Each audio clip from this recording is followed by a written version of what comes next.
नाशिकच्या काठेगल्ली परिसरातील जी दर्गा आहे ती अखेर नाशिक महानगरपालिकेच्या अतिक्रमण विभागाकडून हटवण्यात आलेली आहे। मात्र यानंतर अनेक जे ते राजकारण देखील सुरू झाल्याचं पाहायला मिळतंय। या संदर्भात बोलण्यासाठी माझ्यासोबत भाजपचे आमदार देवयानी फरांदे आहेत। मॅडम, दर्गा अखेर काढली, आपण अनेक दिवसांपासून त्या ठिकाणी पाठपुरावा करत होता। मी ही जी दर्गा काढण्यात आलेली आहे मी त्याचं स्वागत करते। गेल्या 25 वर्षांपासून त्या भागातील स्थानिक नागरिक जे आहेत त्याच्यासाठी लढा देत होते। 2000 साली ही दर्गा 2-3 दिवसांमध्ये एका रात्रीतून उभारली गेलेली होती। त्याचे अनेक पुरावे वगैरे जे काही होते तिथल्या स्थानिक नागरिकांनी दिलेले होते आणि ती दर्गा माननीय हायकोर्टाच्या आदेशानुसार आज काढण्यात आलेली आहे। मॅडम, खरं तर त्या ठिकाणी दर्गा काढण्याच्या पूर्वी पोलीस बंदोबस्त लावण्यात आला होता। मात्र मध्यरात्रीच्या सुमारास पोलिसांवर काही जमावाकडून त्या ठिकाणी दगडफेक करण्यात आली। पोलीस देखील त्या ठिकाणी अधिकारी, काही कर्मचारी त्या ठिकाणी जखमी आहेत।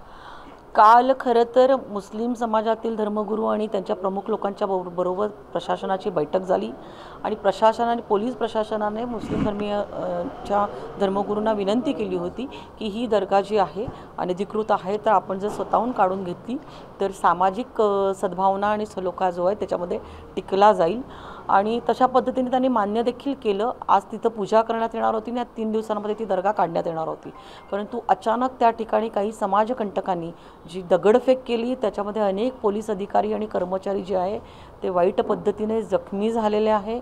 हे खूप दुर्दैवी आहे आणि ह्या सगळ्या पोलिसांच्या प्रती मी संवेदना व्यक्त करते आणि हा देश संविधानाप्रमाणे चालतोय। हा देश झुंडशाहीने चालणार नाही।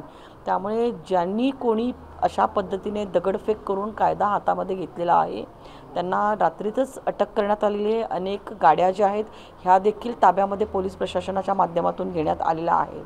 परंतु अशा पद्धतीने दंगल घडवणं हे अतिशय चुकीचं आहे आणि पोलीस प्रशासनाने त्याच्यामध्ये त्यांची भूमिका जी आहे ती ठोस बजावलेली आहे।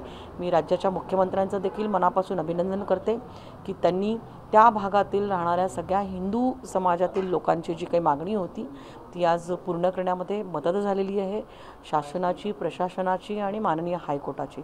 त्याबद्दल ह्या मतदारसंघाची लोकप्रतिनिधी या नात्याने मी मनापासून त्यांचे आभार मानत करते। मॅडम, खरं तर आज नाशिकमध्ये शिवसेना ठाकरे गटाचा निर्धार मेळावा होतोय। उद्धव ठाकरे देखील या मेळाव्यासाठी येत आहे। संजय राऊत म्हणताय की आजचाच दिवस निवडला गेला, कुठेतरी निर्धार मेळावा आज नाशिकमध्ये होतोय, टीका केली त्यांनी या संदर्भात। उद्धव बाळासाहेब ठाकरे आणि संजय राऊत ह्यांच्यावरती हसावं का रडावं मला काही समजत नाही आहे, कारण त्यांना त्यांचा निर्धार मेळावा महत्त्वाचा वाटतो आहे। खरं तर त्यांनी जर त्यांची खरंच बाळासाहेब ठाकरेंची शिवसेना शिल्लक राहिली असती तर त्यांनी आजच्या घटनेचं स्वागत करायला पाहिजे होतं आणि सांगायला पाहिजे होतं की पोलीस प्रशासनाचं कौतुक करायला पाहिजे होतं की आम्ही आज शहरात आलो आहे आणि त्यांनी एक अनधिकृत बांधकाम जे आहे ते जमीनदोस्त केलेलं आहे।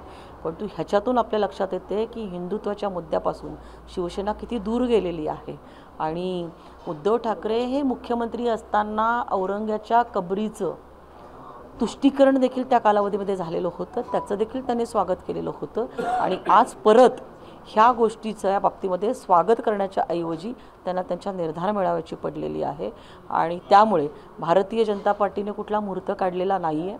ह्या विषयामध्ये प्रशासनाने त्यांची भूमिका जी होती कोर्टाच्या आदेशाप्रमाणे ती निभावलेली आहे आणि त्यामुळे मला असं वाटतंय की कुठेतरी आपली चूक कबूल करावून जर तुमच्यामध्ये रक्तामध्ये थोडं जरी हिंदुत्व शिल्लक राहिलेलं असेल आणि हिंदूंच्या प्रति काही जर भावना आपल्या मनामध्ये शिल्लक राहिल्या असतील तर उद्धव ठाकरे साहेब आणि संजय राऊत साहेब आपण दोघांनी ह्या घटनेचं स्वागत करावं की जे अनधिकृत थडगं होतं।